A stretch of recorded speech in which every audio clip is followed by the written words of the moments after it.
back. This is the Something Venture podcast. I'm Kent Lindstrom. I'm your host. My guest, Antonio Garcia Martinez. How are you doing?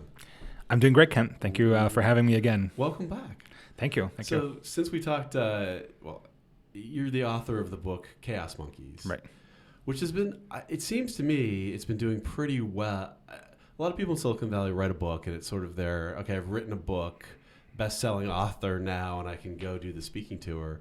Your book seems to have resonated with people a bit, though. I had a number of people who bought it for their friends this Christmas. I mean, it feels like it's more in the pantheon, maybe with like Michael Lewis and his what was the first Liar's Poker, right? Where he was embedded, or right.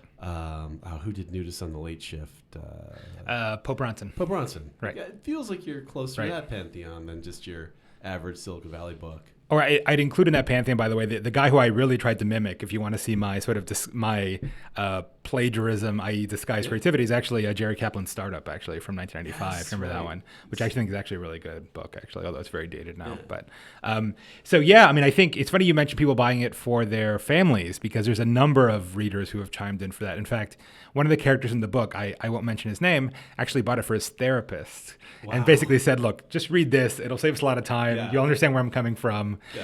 Because I think it is this unvarnished view of the reality of the insider take on it, right? And so and that evidently is relatively unique. So. I think people enjoy that like immensely. I mean, one of the reasons I started this podcast was partially that I'd listened to Silicon Valley podcasts, and every one of them was like some 2 hours about how they hate Microsoft and love Apple, and then every conversation I have is like, oh yeah, that guy's like sleeping with that guy, and that guy's, like it's like Game of Thrones out in Silicon Valley, and like you listen to the podcast, you think it was all about like Microsoft's latest security patch. Right. So what has been, has the publishing industry noticed a bit? Like, are you being invited to something, like some kind of parties? Yes, the secret parties, the Illuminati. I got the invite. Like the thing that I imagine happens, those New York fabulous literary people and models parties. Eyes wide shut, orgies, right, exactly. Fidelio at the door, the whole deal, man. Yeah, that's how it works. I imagine. No. Nothing like that. No. Have you been invited to write another book? Oh God, yes. I mean that's one of the things that I'm avoiding right now. That seems pretty amazing, though. I think so. I mean, here's the scoop on the book, and it'll sound a little bit self-deprecating, but that was the tone in Chaos Monkeys. I mean, the book did well, right? But here's the reality of how publishing works. Oh boy. And it's funny because I don't know if you saw the news about Milo. He got a $250,000 advance on his book or whatever. No. Yeah. So Milo Yiannopoulos, who everyone knows is like the alt-right bad boy that everyone loves dumping on, just got a book deal or whatever. And then for some reason, I'm sure it got intentionally leaked to like Media Bistro or whatever gossip rag about the whole thing. Anyhow, it's just funny how the book industry works. So in the case of Chaos Monkeys, like we were really swinging for the fence. Like we want to be the book of 2016. Kind of didn't quite get there, actually. Is that true? Yeah, totally, man. For like Silicon Valley books? I think, so Silicon Valley, in case it doesn't realize, it has gotten to the point where the mainstream world, right? Like we're talking like highly educated, well-paid people who have other things to think about like fashion and Wall Street and whatever, are tuning into Silicon Valley because that is actually the hottest story. Yeah. We're no longer this weird niche thing on the left coast. We are the story, right? Yeah. And I think, and it's funny, I had the same experience, and I might have said this in the last podcast, right? But I wrote part of the book in Barcelona, just as a random anecdote, right? And I hadn't quite realized how much Airbnb had basically ruined central Barcelona, right? Because I don't know if I mentioned this last time I was here, but so I spent 3 months. So I'm a Spanish citizen, right? And I'd got my passport, and so I wanted to go and get the ID card and just kind of live and marinate there for a second. Although arguably Catalunya is not part of Spain, depends who you ask. But in any case, I went to Barcelona. It's also the startup hub of Spain, and so I lived basically in like a half a dozen Airbnbs over 3 months, and it's ruined Barcelona basically. So like what 40 years of fascist dictatorship didn't manage, right? Airbnb, nice. A bunch of hipster geeks in Soma managed, right? In the sense that all of what's like the old town, which is absolutely gorgeous, by the way, is basically a shell that's basically one massive Airbnb hotel with like 2 or 3 like bitter ender holdouts who are still living there and resenting the fact that they're surrounded by a bunch of like drunk Swedes and Brits and Americans who are like partying it up like it's Mardi Gras every day. There are literally, in addition to the Catalan nationalist banners, there's banners saying tourists shut up, get the hell out, etc., like hanging from the balcony over the plazas where the tourists are literally having tapas and getting drunk and whatever, right? And a lot of that, it's not all obviously driven by Airbnb, but a lot of that is driven by Airbnb. And where are the actual people then? Are they Where are they taking the money? Are they in some... Well, a lot, right. So, I mean, back in the day, the old school bourgeoisie used to live in downtown Barcelona, and then with the whole heroin epidemic in the 80s and all that, it all became a little getaway, so a lot of them moved out, and a lot of them live on the sort of margins of town or different neighborhoods or whatever. But all of central Barcelona is basically one massive Airbnb sort of pad. Wow. And then you go to Berlin, right, and it's a similar story, although they're cracking down, I think, more than Barcelona is, in which there's, I didn't say an Airbnb there, but there's Airbnbs all over the place. And some would claim that they're ruining Berlin as well. I do kind of feel that about travel, that went to Asia, if you go to China now and you went 10 years ago, it was really interesting. And now it's it's different, but it's getting less and less different. And I just worry that in 20 years, everyone from China will have been basically free to, that everywhere is going to roughly have a Starbucks and something and something. And the Yanomamo Indians in Brazil will be Airbnb-ing their huts, and you will just be able to go down the river and then give so-and-so in the Yanomamo a 5-star rating and say, great stay, great experience. Exactly. You're exactly right. Great stay. Parking was really easy. Yeah, I feel like you need to run around the world right now and sort of see everything before it's all sort of... The uncontacted tribes who don't have Airbnb yet, yeah. It is interesting about Silicon Valley kind of capturing everyone's imagination just on the pure crass wealth thing. I was talking to somebody about Michael Birch, who sold his Bebo for $800 million, and also right when the market had crashed. So whatever he invested that $800 million in was at 2008 prices. So whatever real estate and oil, whatever he bought is now probably 1 point whatever. And a friend of mine was like, you know how Tom Cruise does a movie and makes $20 million or $30 million. It's well, that's what Michael Birch makes every quarter. If he's just not even doing that well. You're oh yeah, there is this kind of other, what you used to think of as the richest guy right? A Wall Street guy who gets a $5 million bonus, which is ridiculous. Right. These guys are at this other level, so it's not surprising that I guess it would capture the world's imagination.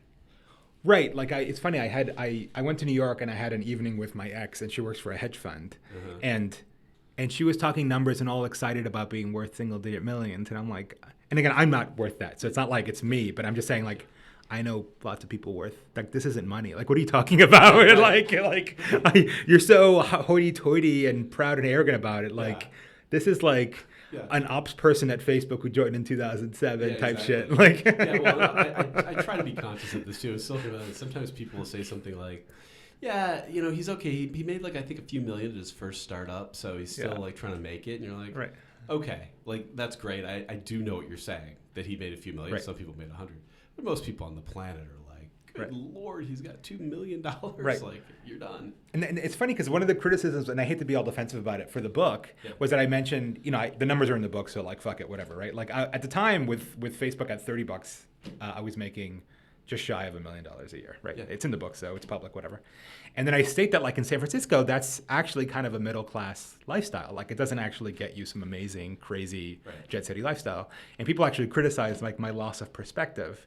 And it's weird because I actually still live the grad student I was 20 years ago. I live in a boat, whatever. I'm not saying I live this great life, but they just don't understand. It really is that expensive here. And it's true. And the argument that I kind of make, if I ever have to defend, which is a ridiculous thing to defend, but in the world where the average person makes $1 a day, almost anybody in the U.S.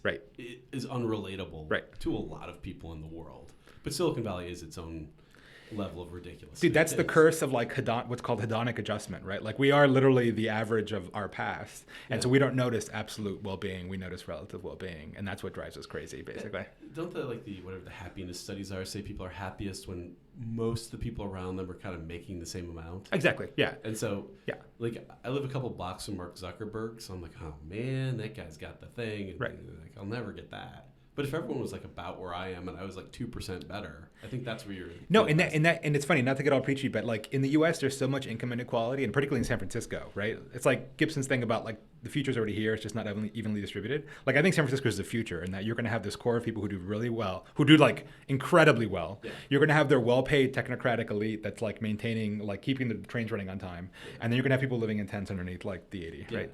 And that's what it's going to be unless we push the site in a different way. Mexico City. Right. Well, it's completely third world, right? If you look at like the U.S.'s Gini coefficient, it's comparable to a Brazil or Mexico. It's not comparable to a Germany, which is strange that the U.S. often compares itself to Europe. That's not really the comp. But it just to switch context a little bit, where I'm doing this weird homesteady thing, which in case your listeners don't know, I wrote the book on this little island called, well, I won't say where it is, Hidden Island, up in the northwest, between Puget Sound and Vancouver. And I ended up falling in love with the place. I bought land there, and I'm now homesteading it, like literally, tent, teepee, digging a well, crapping in a bucket, that sort of extreme shit, right? Yeah. And the cool thing about this island is that the Gini coefficient actually is high. There are billionaires who are there. Like the founder of Oakley Sunglasses lives there, and not that he's probably that wealthy, but Richard Bach, the author of Jonathan Livingston Seagull, lives there. Gary Larson has a property there. There's really. There's a bunch of big names, and Seattle Tech Affluent, whatever. But then you've got people who, not out of choice, like maybe me, but like because they have to live in, these very rural, sort of basic, rustic circumstances, right? And yet everyone gets along because A, you're not allowed to flaunt the wealth to begin with, and B, there actually is a feeling of social fabric and community. There's a lot of like what you'd call NGOs, like there's a community land trust. People get involved in the community, and it's like you don't feel like there is income inequality. And when you go to the farmer's market, you wouldn't even, the billionaire and the hippie who's got literally $20 to his name, you couldn't tell them apart, right? Wow, that is pretty cool. And exactly. And I think people don't understand the level of like psychic toll that it takes to constantly live in a world in which you're worried about your status, and you're worried about you're looking up and aspiring to something, and you're looking down and kind of holding something else in contempt. And I think that has a massive psychic toll that Americans don't realize. That's interesting. I wonder in Silicon Valley, there was if this is a thing at the very, very high end, I feel like there was a moment when everyone kind of got the idea that maybe we better kind of keep this a little quieter. I remember seeing pictures on Facebook early on. It would be like people on their private jets. Right. Like Larry and Sergey had a few pictures where they're like grinning with their then girlfriends, now wives, like on a private jet. Now former wives. Now former wives. That's how that works. That's how that works. And then I feel like that all kind of went away at once. Like kind of everyone looked at each other like, oh, maybe we better, take the picture when we're doing the groundbreaking at the thing, and maybe not take the picture when we're, on the jet.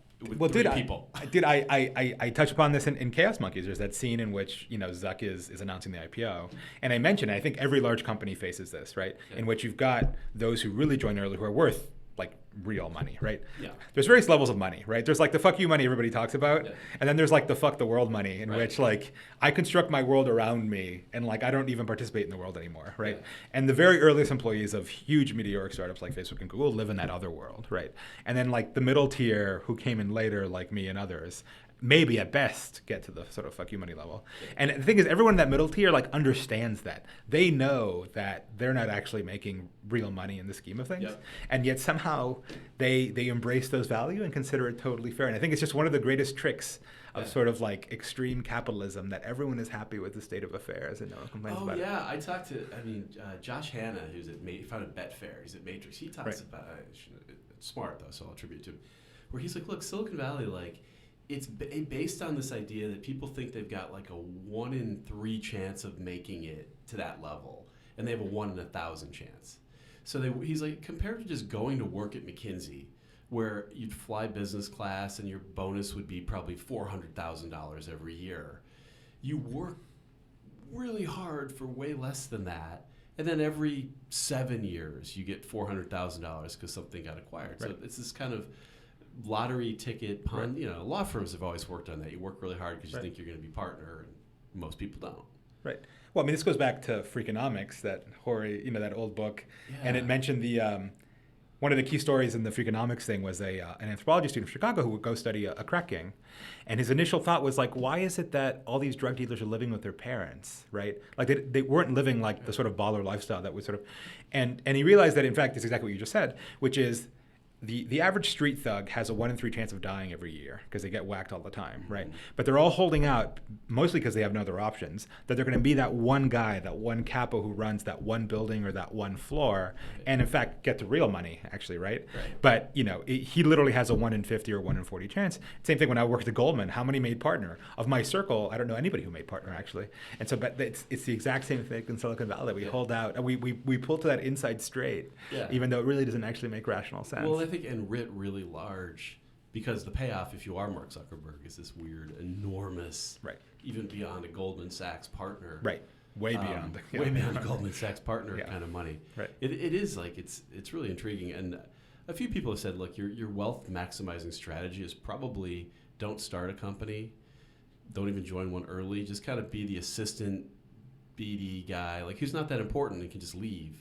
And then just go be the assistant general counsel at Twitter, and then when that's not, go to Slack, and then just do 7 of those bets, basically. Yeah, no, I think to use the language of portfolio management, what's called the efficient frontier, like the best return for a given amount of variance in return, I think is exactly what you just said. You should join when the initial super risky phase of the company is kind of over, and become, the senior product manager or the associate legal counsel. Yeah. And so, you would have joined Facebook in 2011 or 12 or 10.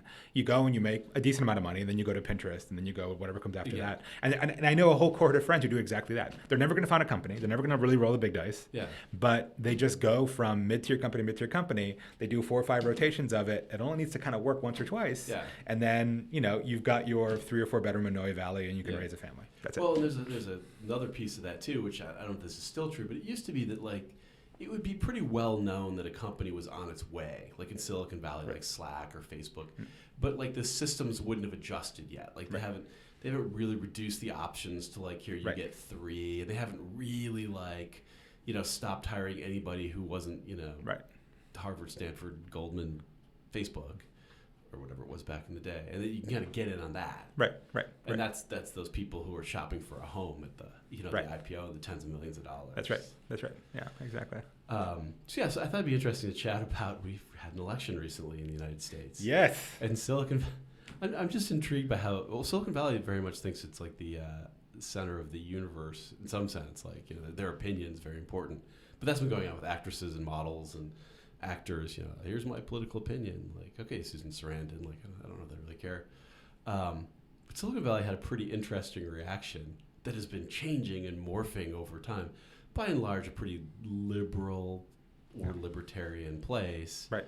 Was shocked that one of the 2 major party candidates won. Right. And behaved as if Jill Stein, the Green Party candidate, behaved as if the odds were 100 to 1, when they were probably 3 to 1 or 2 to 1 or something like that. In fact, if you looked at any betting market, like in London, they were giving you 3 to 1 odds. On Trump? Yeah. Huh. They weren't going to give you 99 to 1 because you thought it was really unlikely. And so that implies a 25% chance. Right. In which case it is true that he's probably not going to win, but it's also not true that it's impossible. It's a 47-yard field goal or something like that. So what was your, why was such a stunner for Silicon? Look, I think it's, full disclosure, I think it's really bad news, and I think it changes a lot of things for a long time. I'm just more interested in how'd that get so missed? It's funny. So you can go back to my Facebook feed and you can prove this out. I've been, in some sense, and again, I'm not pro-Trump at all. I think he's been a tragedy of the Republic, but thanks to the genius of the framers, the reality is the U.S. president doesn't actually have that much power. And so, at the end of the day, I don't think actually that much is going to happen. Frankly, your state or local government has a lot more impact on your life than who the president is. But nonetheless, he won, right? And for all this talk of the popular vote, which is all very, this is the denial stage. That's not this game. Right. I think that it's been said already that caring about the popular vote is caring about yards run in a football game and rescoring the game according to that. It's no. That would be a different game. And exactly. That would be fine. Right. Exactly. But that's not the game. That's not the game. So, right. Yeah. Right. How they should parse that popular versus electoral delta is not some sort of moral mandate. It's more they knew how to game the electoral college far better than we did. Right. Yeah. It's a sign of the fact that we actually screwed up. And it's also, I think, I don't know exactly, but I assume they just piled up lots of worthless, but just lots of votes in California they didn't need. Right. That's all that was. But it's not Hillary Clinton was I was really trying to maximize the popular vote. I wasn't trying to win the electoral vote. Right. Both trying to win the same game. Right. Using the same data and techniques. So. Right. But so getting back to the Trump surprise. So I guess I was surprised as the next guy. I didn't necessarily call it. That said, for the past year before the election, I have been sort of trying to parse in a slightly alarmist and way what Trump really meant to the world, because I think he wasn't taken seriously until November 8th, and then oh shit, right? And I think most people, now they're sort of starting to catch up to it. They're reading Hillbilly Elegy, whatever. But I think And again, it's weird because that guy wrote the right book at the right time. Right. He definitely did. Yeah, no, he definitely did. It's weird because like I don't feel I'm like some deep red state flyover sort of guy, although I was raised in a red state Republican household, to be honest, and I have lots of Trumper friends and lots of friends who are outside of this blue state bubble. And so, but it doesn't take a PhD in sociology to understand, middle America, right? You just have to be a little bit, read some things outside of your usual comfort zone and kind of empathize a little bit with that person and the way they view the world, and don't consider your point of view to be completely superior and obviously true. And then you understand the appeal of Trump, right? And you understand that the white working class has actually had some real problems over the past 30 years. You look at things like real wages for the past, since Reagan, for example, and they haven't gone anywhere, right? And, here's the reality, right? Globalization has traded an American middle class for an Asian one, right? Yeah. And this is a democracy. Yeah. And so they vote against it. Like, are you surprised? Why would you be surprised, right? Like, of course they did, right? Yeah. Like, there's nothing, in the Bible or the universe saying we have to have open free markets because but global poverty has gone down. But you know what? The guy in Indiana doesn't care about that kid in Indonesia, right? And it's not clear why he should either, to be honest, right? Right. And, I've said this before, and again, whenever I say this, I always come off like a Trumper, and I'm totally not, right? But when a white working class guy says build a wall, right? He's obviously scapegoating to some degree minorities in the whole bit. On the other hand, right, it actually is kind of a debatable point. What is the impact of a lot of low-wage immigration on low-wage work in the United States? It's actually not a solved problem. There's actually a lot of academics that say, in fact, it does negatively impact wages. Yeah. And by the way, why wouldn't it, right? Why would the law of supply and demand just be suspended in the case of labor, right? It's not necessarily, right? Even though, of course, that immigration also drives its own internal demand and maybe raises wages in other ways. Who knows, right? But, here's the reality. It's so weird to see people in Silicon Valley mocking the build the wall people, right? Because the reality is they kind of have their own wall, right? It's called the H-1B visa, right? Like if your average Facebook programmer had to wade through a sea of Indian, Russian, and Chinese programmers on the way into Facebook, all of whom would be willing to do his job, maybe not quite as good, but 90% as good for half the wages. And by the way, I don't need all this free food and all these free shuttles and shit. How would they feel about immigration, right? Yeah, that's interesting. Right? I mean, how would they think about that? Because, let me tell you, the average starting salary, wage at Facebook wouldn't be $300K anymore if literally massive talent pools like Russia and India could literally just walk across the border and get a job at Facebook. And you know what? And the guy who voted for Trump, when he goes to Home Depot or whatever, he does exactly that. He wades through a sea of people who are willing to do his job, maybe not quite as good, but for a lot less. And he doesn't feel that he's got some job protected, right? And just saying, screw you, you're a bigot for doing that. Well, I'm not so sure that, I just don't believe that Silicon Valley people are morally superior to that other working class guy. I think they just don't have the same economic incentives as that guy does. And that's why they feel as they do. Yeah, that is a great point. I think that's also why you get a little bit of the, the let them eat cake. Well, why don't they just retool and reskill? Right. It's like to be fair, if it's a 55-year-old machinist, right, he's not going to go learn code fucking Python, man. Yeah, exactly. It's a little bit like. Right. It's a little bit like whatever that's called, noblesse oblige or whatever. That one's always kind of bothered me. I'm like, what? Maybe if you're like a 50-year-old, 55-year-old machinist out of work, maybe just pay him. Like if you're Barack Obama, just go, look, I'm just paying you $50,000 a year. Well, that's the basic income argument. Yeah, right. Yeah, right. Just like, thank you for your service. We don't have a plan right now, but we also, I wonder why really wealthy people wouldn't be more concerned about keeping the peace. Like, you're like, look, I've got it. Because they don't feel it. It just seems odd. It just seems like you'd be like, well, the one thing I don't want is these guys could just revolt. Well, that's what I say. You know what will solve that? Incinerating one of the Facebook shuttles on 24th and Valencia with everyone inside screaming and yelling. And then they'll get the message, right?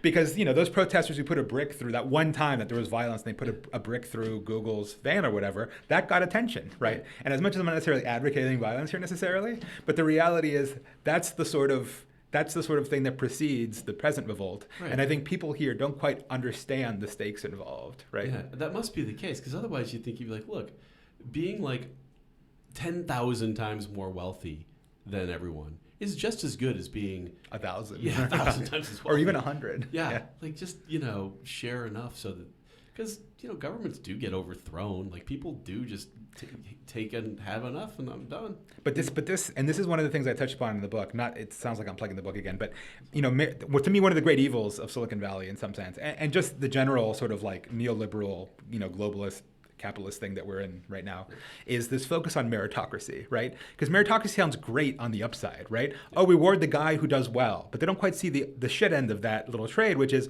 well, the guy who's doing poorly, he must be morally deficient. It's basically Calvinism in this new souped up globalist little finery saying, well, the guy who couldn't get a job at Facebook hacking, fucking Memcache, well, fuck him, right? And it allows you to write them off as being morally faulty in some way, and not have any sense of debt, of communal, social, nothing, right? Yeah. It's like, well, it's a free and open market, and you just lost, and sorry, right? Yeah. And it's a winner-take-all market, so there it is, right? And that's the reality of that point of view, I think. Yeah, it is pretty interesting. I mean, I had a friend point out that, like, there's no reason, like, anything can happen. Like, the military can just decide that they don't want to follow the leader. Like, that happens all the time. Like, everyone here is pretty confident that, like, they've got it wired, and it's not necessarily the case. That's because the U.S. hasn't faced something like what my parents faced in Cuba of a revolution in which a guy comes into power that seems promising, but then the next day he's shooting people on TV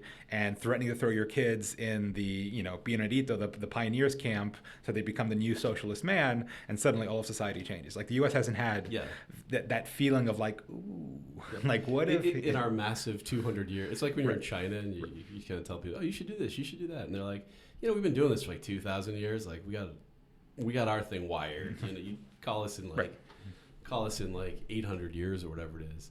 But even the U.S., which indeed has had 240 years of democratic leadership, was like one of the longest continuous forms of government probably on the planet. It's still the case that when you look at things like the labor struggles in the early part of the 20th century, right? In the elections in the 20s, the socialists got over 10% of the vote, right? Eugene v. Debs and stuff, right? I mean, dude, like, it's funny, all this immigrant rage as if it's a new fucking thing. You know what? A Czech immigrant shot McKinley and killed the president, right? And there was major angst about that. The Haymarket riots was Italian anarchist, and there was a huge anti-Italian feeling around that, right? Like, we faced all these things before, and actually in a much more threatening It's been pretty violent the whole way. Of course it has. Yeah, well, the U.S. has always been violent. It's funny that people, like, compare us to Iceland. It's like, dude, we're not Iceland. We've never been Iceland. Yeah. We never will be Iceland. If you compare us to Iceland, you just don't understand the U.S. character. That's not how it works, right? We started with the guns. We didn't want to pay the taxes. That's how we didn't pay the taxes. Right.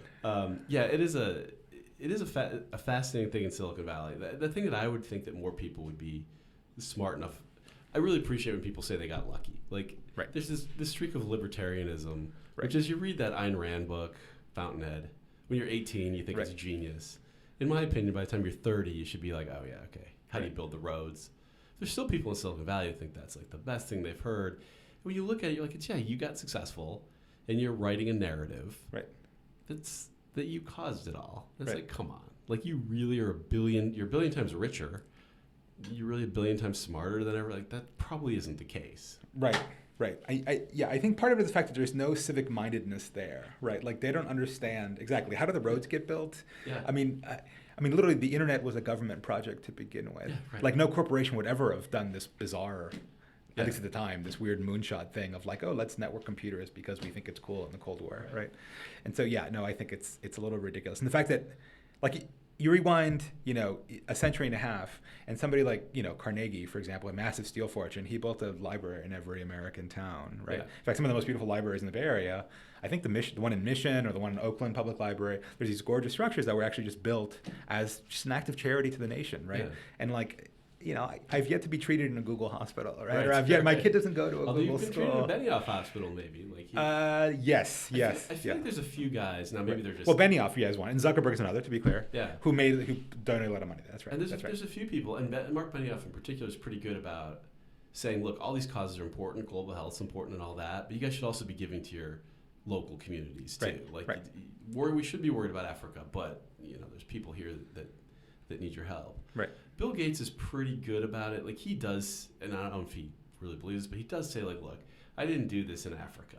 Like, I didn't do this in Nigeria. I got rich because my parents were here and I was here and this was happening, and I'm a smart guy and a bunch of things happened, but I didn't do this in Nigeria, you know, which is I think why his foundation does things, which are the big projects, where he's like, look, all this stuff, like, you want to send medicine and stuff like that, but you need a road. To get the medicine in, and that's a project that I need to do with Warren Buffett, our money together, and the governments together, like those massive projects. that's enough for 1 week. I know you don't need to be lingering on this podcast. I want to get you back to whatever you're doing to self-actualize. Antonio Garcia Martinez, pretty interesting. Always a pretty interesting guy. Best-selling author, and more with him next time. Thanks for listening.